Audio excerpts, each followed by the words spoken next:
बोलो सियावर रामचंद्र भगवान की जय। मोर मुकुट बंसी वाले की जय। उमापति महादेव की जय।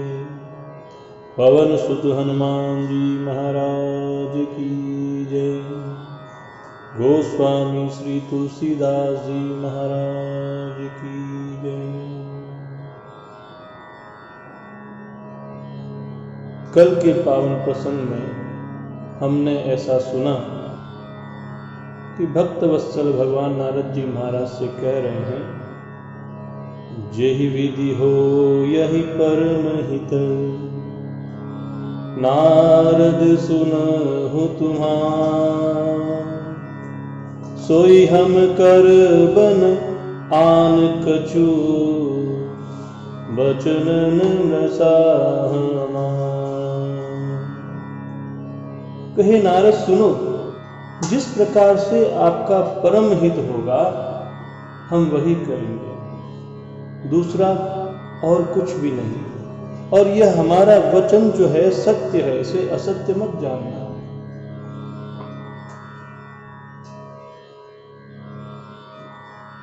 देखो, जैसे एक माता और पिता अपने बालक के हमेशा अच्छे के लिए ही सोचते हैं, उसी प्रकार परमात्मा भी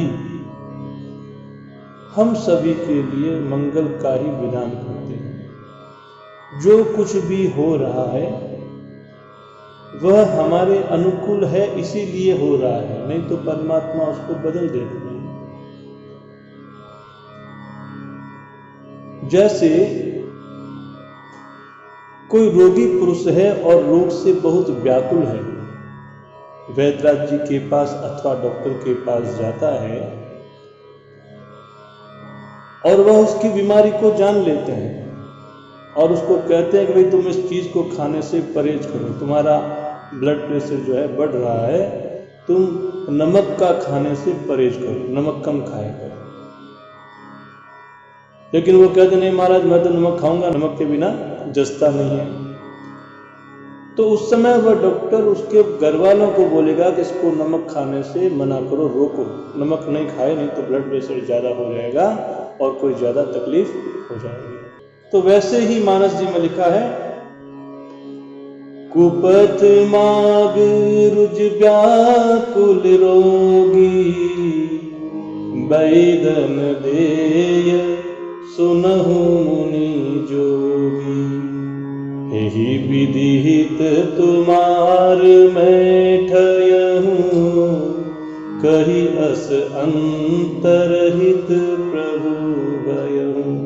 परमात्मा ने नारद जी महाराज से कहा कि हे योगी, हे मुनि, आप सुनिए, जैसे रोग से व्याकुल रोगी को कुपथ्य मांगने पर भी वैद्यराज जी नहीं देते हैं, उसे मना कर देते हैं कि आप इस चीज का सेवन मत करना, उसी प्रकार मैंने भी तुम्हारा हित करने की ठान ली है। ऐसा कहकर भगवान वहां से अंतर्ध्यान हो गए।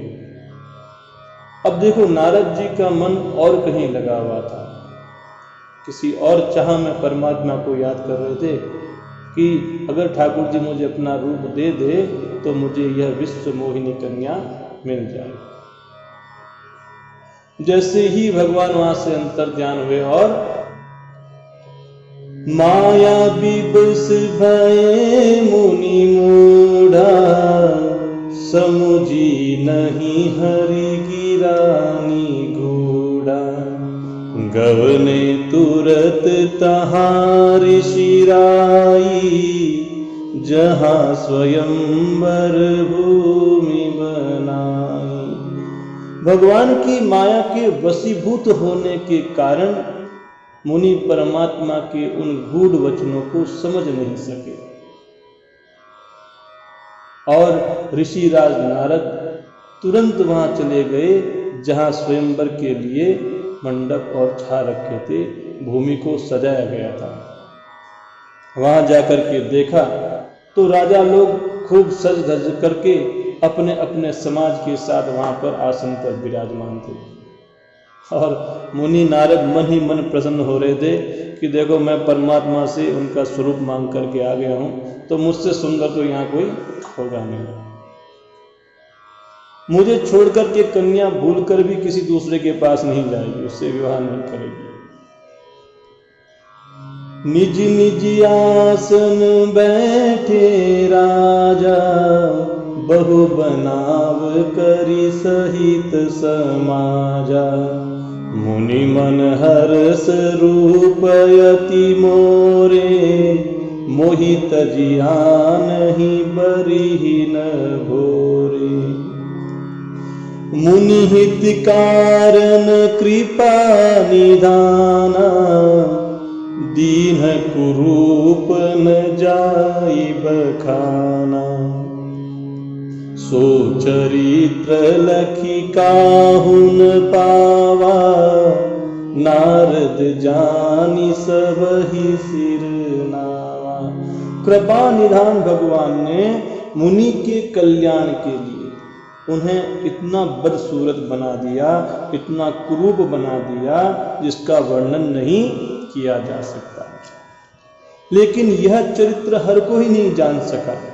सभी ने उन्हें नारद जान करके ही उनको प्रणाम किया। लेकिन देखो, उस सभा में भगवान शंकर के 2 रुद्रगण भी आ रखे थे। तो भगवान शंकर के जो रुद्रगण थे वह ब्राह्मण वेश में वहां पर आए हुए थे और सारी लीला को देख रहे थे। लेकिन बड़े मनमौजी थे, क्योंकि भगवान शंकर के जो भक्त होते हैं बड़े मतवाले होते हैं, बड़े मस्त होते हैं। अब नारद जी अपने हृदय में अपने रूप का बड़ा अभिमान लेकर के, देखो पहले तो उनको अभिमान था काम को जीतने का, और अब अभिमान आ गया वापस किसका?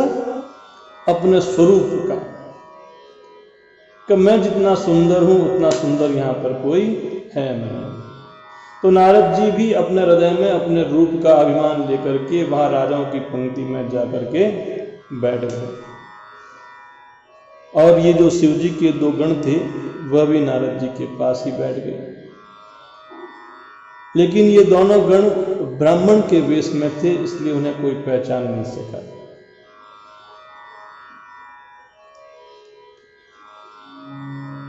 जही समाज बैठे मुनि जाई, हृदय रूप यह मिति अधिकाई। तह बैठे महेश गण 2, विप्र वेश गति लख इनको। करहि कूटी नारद ही सुनाई, नीक दीन हरि सुंदरताई। रीजहि राज कुंवरी छवि देखी, इनहि बरिहि हरि जानि विसेखी। अब वह दोनों रुद्रगण नारद जी के पास में बैठे हैं और कूटनीति से बातें कर रहे हैं, आपस में व्यंग वचन सुना करके बातें करते हैं। क्या कहते हैं? तो भगवान ने इनको अच्छी सुंदरता दी है, इन्हें देखने के बाद तो राजकुमारी इनके ऊपर मोहित हो जाएगी। और हरि अर्थात हरि का मतलब वानर भी होता है, हरि जान करके इन्हीं को खास तौर से वरण कर लेगी, इन्हीं के साथ विवाह कर लेगी। अब नारद जी पहले से ही बहुत प्रसन्न और अभिमान के साथ फिर इन दोनों की बातों को सुन लिया कि बहुत सुंदर है, बहुत सुंदर है। अब नारद जी का मन तो फूले नहीं समा रहा है। मुनि ही मोह मन हाथ पराए, हसहि शंभु गण अति सचु पाए। यद्यपि सुनहि मुनि अटपटी बानी, समुझिन बरई बुद्धि भ्रम सानी। नारद मुनि को मोह हो रहा था, क्योंकि उनका मन दूसरों के हाथ अर्थात माया के हाथ में था, परमात्मा की माया के हाथ में था। शिव जी के गण बहुत प्रसन्न होकर के हंस रहे थे। अब देखो, यह हमारे विवेक की बात होती है कि हम किसी से जब चर्चा करते हैं तो वह हमारे साथ में किस प्रकार से वार्ता कर रहा है, उसकी वार्ता में क्या व्यंग है, क्या उसकी वार्ता में हमारा उपहास है? क्या वह वास्तविक रूप से हमें सम्मान दे रहा है अथवा बनावटी रूप से व्यवहार कर रहा है? यह हम जब समझ पाते हैं जब हम अपना विवेकपूर्ण व्यवहार करते होते हैं, और किसी के मोह से, किसी लोभ से अगर व्यवहार करते हैं तो वह लोभ और मोह हमारे दिमाग में चढ़ के हमारी बुद्धि को भ्रमित कर देता है। तो यहाँ पर भी यद्यपि मुनि उनकी अटपटी बातें सुन रहे थे, लेकिन उनकी बुद्धि ब्रह्म थी, इसीलिए वे उनकी बातों को समझ नहीं पाए और उनकी बातों को अपनी ही प्रशंसा समझ रहे थे, क्योंकि अभिमान भरा हुआ था। तो ऐसा लग रहा था नहीं, मैं तो वास्तव में बहुत सुंदर हूं, तो मेरी सुंदरता की तो प्रशंसा करेंगे ही। अब इस चरित्र को किसी और ने नहीं जाना। क्या लिखा है? काहुन लखा सुचरित विसेखा, सो स्वरूप नृप कन्या देखा। कन्या ने क्या देखा? कमर कट बदन भयंकर देही, देखत हृदय क्रोध बातेहि।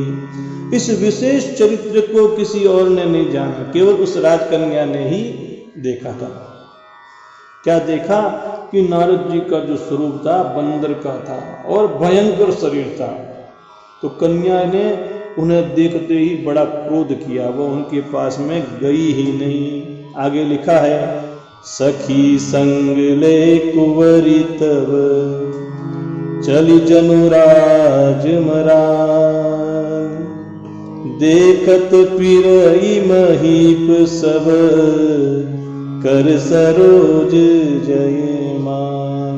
अब राजकुमारी अपनी सखियों को साथ लेकर के इस तरह चली मानो कोई राजहंसनी चल रही है। अपने कमल जैसे कोमल हाथों में जयमालक को लिए वह राजाओं को देखती हुई घूमने लगी, लेकिन उस तरफ नहीं देखा जिस तरफ में नारद जी महाराज बैठे हुए थे। अब जब नारद जी की तरफ नहीं देखा तो नारद जी का मन व्याकुल हो रहा था।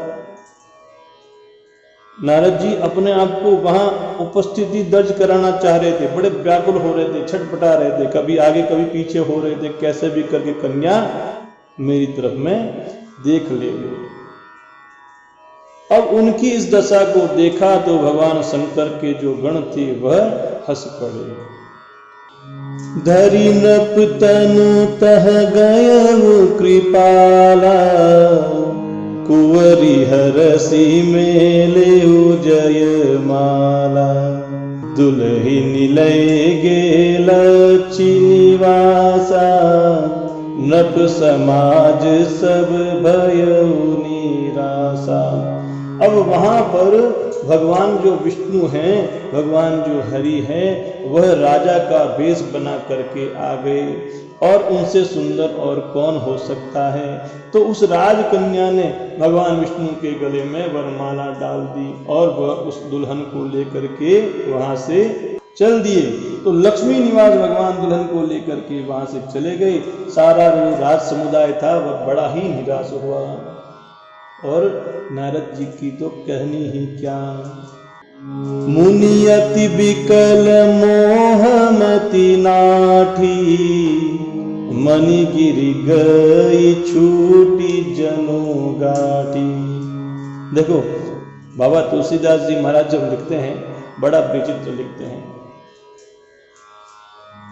जब उस कन्या को लक्ष्मी नारायण भगवान विवाह करके चले गए तो नारद जी की मोह के वशीभूत होकर के जो बुद्धि थी वह इस प्रकार से नष्ट हो गई मानो किसी गांठ में बंधी हुई कोई मणि है वह नीचे गिर जाए।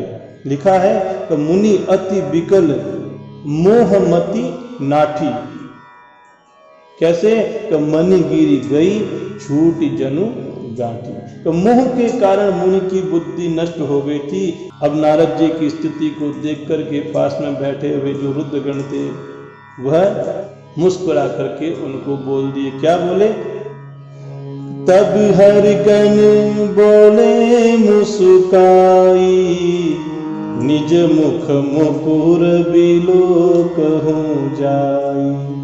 अस कही दो भागे भय भारी, बदन दीख मुनि बारी निहारी। बेशु बिलो की क्रोध अति बाड़ा, तिन्हि सराप दीन अति गाढ़ा। भगवान शंकर के रुद्र गणों ने मुस्कुराते हुए नारद जी से कहा कि महाराज जाकर के अपना स्वरूप तो निहार लीजिए, आप कैसे लग रहे हैं।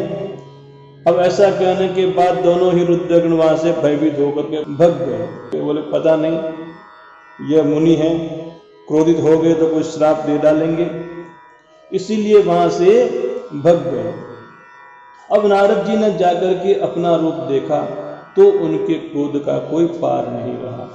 उन्होंने शिव जी के गणों को अत्यंत कठोर श्राप दे दिया। क्या श्राप दे दिया? हो निशाचर जाय तुम, कपटी पापी दो, हसेहु हमई सो लेहु फल, बहुरी हसेहु मुनि को, सियावर रामचंद्र पद जय शरणम। जय सिया राम जय जय सिया राम, जय सिया राम जय जय सिया राम। नारद जी ने कहा कि तुम दोनों कपटी और पापी जाकर के राक्षस हो जाओ। तुमने हमारी हंसी की है, उसका फल तुम्हें मिलना चाहिए, ताकि आगे किसी मुनि की हंसी न उड़ाओ।